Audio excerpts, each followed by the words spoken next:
নমস্কার বন্ধুরা, চলো যাই ফিরে ছোটবেলায়। তোমাদের সবাইকে স্বাগত। আমি কাকলি। আজ শোনাবো স্বপন বুড়োর গল্প স্কন্দকাটা ভূত। ইংরেজ রাজত্বেরই কথা। সেই সময় যেসব বাঙালি ইংরেজি ভাষা শিখে নিত, তারা ভালো চাকরি পেয়ে ভারতবর্ষের নানান শহরে চলে যেত। বাঙালিরা ঘরকুনো এমন একটা দুর্নাম আছে বটে, কিন্তু বহু বাঙালি ক্লাইভের মতো বেপরোয়া হয়ে জয়মা কালী বলে অজানা পথে পাড়ি জমাতো। এইভাবে বহু বাঙালি পরিবার পাটনা, এলাহাবাদ, লখনৌ, কানপুর, আগ্রা, দিল্লি, লাহোর প্রভৃতি জায়গায় স্থায়ীভাবে বসবাস শুরু করেছিল। আমাদের গল্পের যিনি নায়ক, তার নাম বাঞ্ছারাম চট্টোপাধ্যায়। খাঁটি নিষ্ঠাবান বাঙালি ব্রাহ্মণ। সাহেবদের সঙ্গে থেকে থেকে ইংরেজি বলতে কইতে পারতেন বেশ। হঠাৎ তাঁর একটা চাকরি জুটে গেল সেই ইংরেজদেরই সুপারিশে। যেতে হবে সুদূর জব্বলপুরে, কলকাতা থেকে এক্কেবারে 750 মাইল দূরে। বাঞ্ছারাম বাংলাদেশের ব্রাহ্মণ হলে কি হবে, একেবারেই ভীতু নন তিনি। তাছাড়া দেশ দেখার আগ্রহ তার বরাবরই ছিল। কলকাতা থেকে 750 মাইল দূরে যেতে হবে শুনে আমাদের বাঞ্ছারাম তো বিশেষ উৎফুল্ল হয়ে উঠলেন। অল্প বয়সে বাপ মারা গেছেন, ছোট ছোট ভাই বোন অনেকগুলি, তাদের মানুষ করতে হবে, এই আশা নিয়েই যথাসময় বাঞ্ছারাম চাটুর্যে মশাই রওনা হয়ে গেলেন সপরিবারে এক্কেবারে জব্বলপুর শহরে। দূর বলেই তো আনন্দ। অজানাকে জানতে হবে আর দূরকে আপন করে নিতে হবে। শহরের বাইরে একটি দোতলা ছোট্ট বাড়ি। বাড়িটি পুরনো, কিন্তু বেশ শক্ত গাঁথনি। মাঝখানে একটি উঠোন, খানিকটা জায়গা বেশ উঁচু করে বাঁধানো। উঠোনের আর এক কোণে একটি ইঁদারা। ইঁদারাটি ছোট বটে, কিন্তু খুব গভীর আর সুন্দরভাবে বাঁধানো। বাড়িটির সামনে বাগান আর পেছনে নানান জাতীয় ফলের গাছ। বাড়িটি তাদের ভারী পছন্দ হলো। চাটুর্যমশাইয়ের ভাই বোনেরা উঠোনের বাঁধানো জায়গাটিকে নিজেদের খেলাঘর বলে মনে করল। ওরা রোজ জায়গাটিকে ফুল দিয়ে সাজায়, ঘুরে ঘুরে সেখানে নাচে গায়, সন্ধেবেলা প্রদীপ জ্বালিয়ে দেয়। ভারী মজা পেল ওরা অমন সুন্দর বাঁধানো জায়গাটিকে পেয়ে। আর সত্যি কথাই তো, নিজেদের মতো এক্কেবারে আলাদা একটি খেলার ঘর সাজিয়ে নিতে পারলে কার না আনন্দ হয়। তাদের বৌদি কিন্তু গোটা বাড়ি পরিষ্কার করে যত জঞ্জাল এনে ফেলতো ওই জায়গাটিতে। চাটুর্যের ভাই বোনেরা বলতো, বৌদি তুমি এমন করে আমাদের গুছোনো খেলাঘর অগোছালো করে দাও কেন? বৌদি জবাব দিত, ভারী তো খেলাঘর, এক্ষুনি জমাদার এসে সব পরিষ্কার করে নিয়ে যাবে, তখন যত খুশি খেলাঘর সাজিয়ে বসিস তোরা। এই নিয়ে বৌদির সঙ্গে রোজই কথা কাটাকাটি চলতো তাদের। কিছুদিনের মধ্যেই ছেলেমেয়েরা লক্ষ্য করলে, যখন ওরা বাঁধানো জায়গাটিতে প্রদীপ জ্বালিয়ে দিত সন্ধেবেলা, তখন এমন সুন্দর একটা ফুলের মিষ্টি গন্ধ বেরোতো, সে বুঝিয়ে বলবার মতো নয়। অথচ সেই ফুল ওদের গোটা বাড়িতে নেই। তাহলে ফুলের গন্ধটা আসতো কোথা থেকে?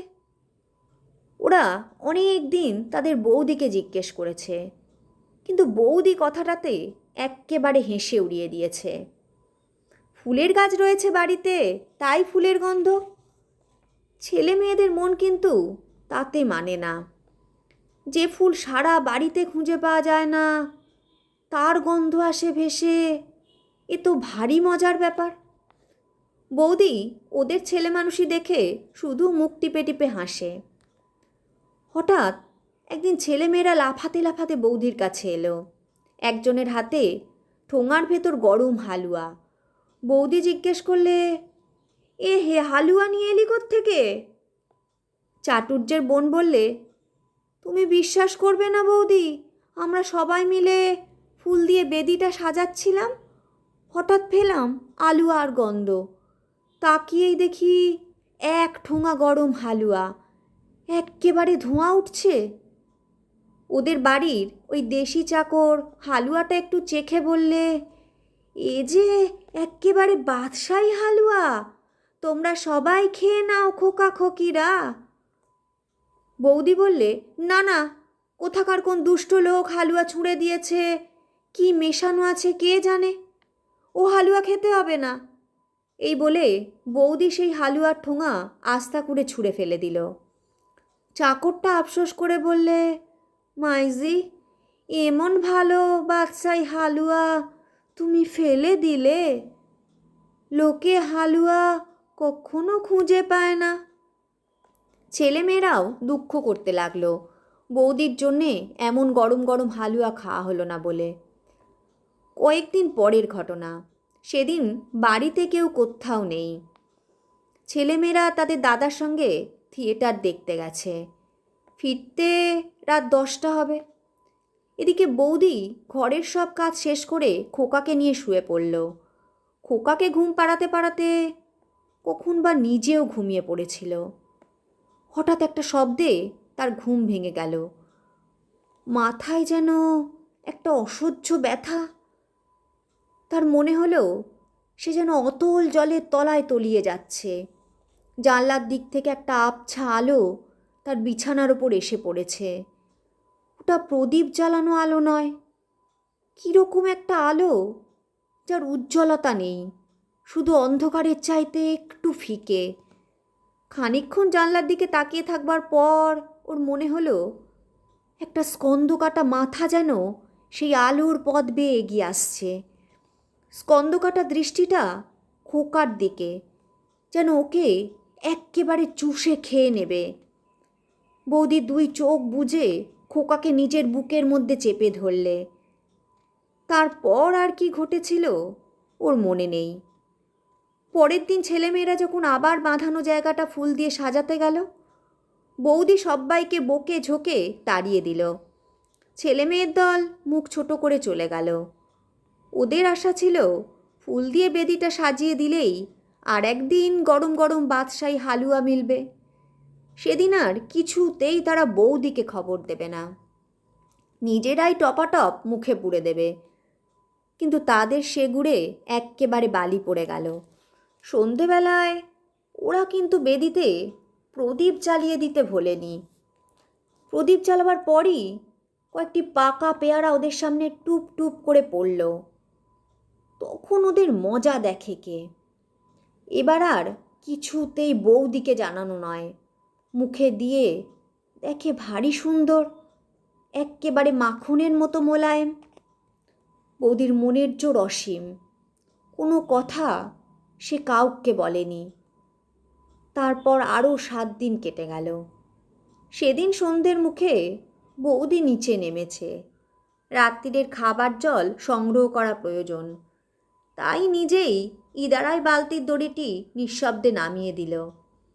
1 বালতি জল যখন অর্ধেক পথ উঠে এসেছে, হঠাৎ দেখা গেল সেই বালতির মধ্যে একটি স্কন্দকাটা মাথা। খিলখিল করে হেসে উঠল সেই মাথাটা। ভয় পেয়ে বৌদি বালতির দড়িটি ছেড়ে দিল। ছপাং করে বালতিটা নিচে জলে পড়ে গেল। কিন্তু কি আশ্চর্য, সেই স্কন্দকাটা মাথাটা তেমনি খিলখিল করে হেসে আপনা থেকেই ওপরে উঠে আসতে লাগলো। বৌদির 2 চোখ বড় হয়ে উঠল। স্কন্দকাটা মাথাটা আরও ওপরে উঠে আসছে, হয়তো এক্ষুনি তাকে কামড়ে ধরবে। বৌদির সমস্ত সাহস মন থেকে পালিয়ে গেল।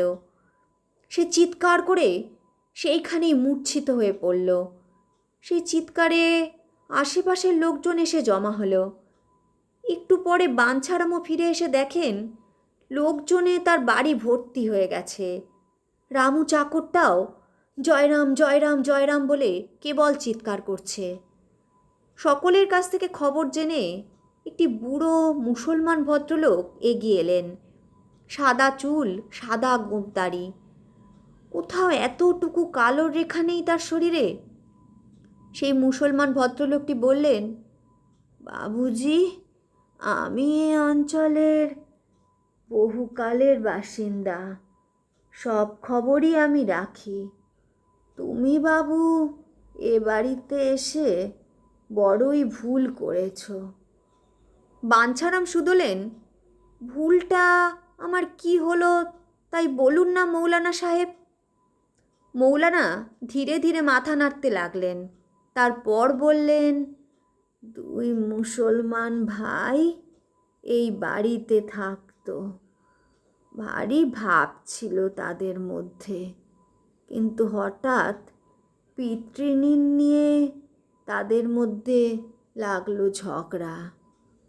এক ভাই সম্পত্তির লোভে গভীর রাত্রে উঠে আর এক ভাইয়ের মাথা কেটে ফেলে। পাছে কেউ জানতে পারে, সেই জন্যে সেই নীরব নিশীথে উঠোনে গর্ত খুঁড়ে মৃতদেহকে কবর দিলে, তারপর বাঁধিয়ে দিয়ে তৈরি করে দিলে ওই বেদির মতো জায়গাটা।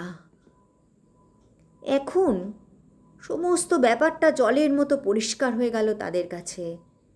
ছেলেমেয়েরাও বুঝতে পারল কেন ওখানে ফুল দিয়ে সাজালে আর প্রদীপ জ্বালালে স্কন্দকাটা খুশি হতো আর তাদের নানান রকম খাবার খাওয়াতো। বৌদি বুঝলে কেন ওখানে জঞ্জাল ফেললে স্কন্দকাটা বিরক্ত হতো আর কেনই বা কাটা মাথা তার দিকে ধাওয়া করেছিল। বাঞ্ছারাম রাতারাতি সেই বাড়ি ছেড়ে দিয়ে শহরের ভেতর আর একটা বাড়িতে উঠে গেলেন। কেমন লাগলো বন্ধুরা? গল্পটা যদি তোমাদের ভালো লাগে তাহলে অবশ্যই লাইক, শেয়ার, কমেন্ট করো কিন্তু। আর আমার চ্যানেলে যারা নতুন বন্ধু তারা আমার চ্যানেলটা সাবস্ক্রাইব করে নিও আর পাশে থাকা বেল আইকনটা বাজাতে ভুলো না যেন। আজ তবে আসি, আবার আসবো আগামী পর্বে অন্য কোনো গল্প নিয়ে।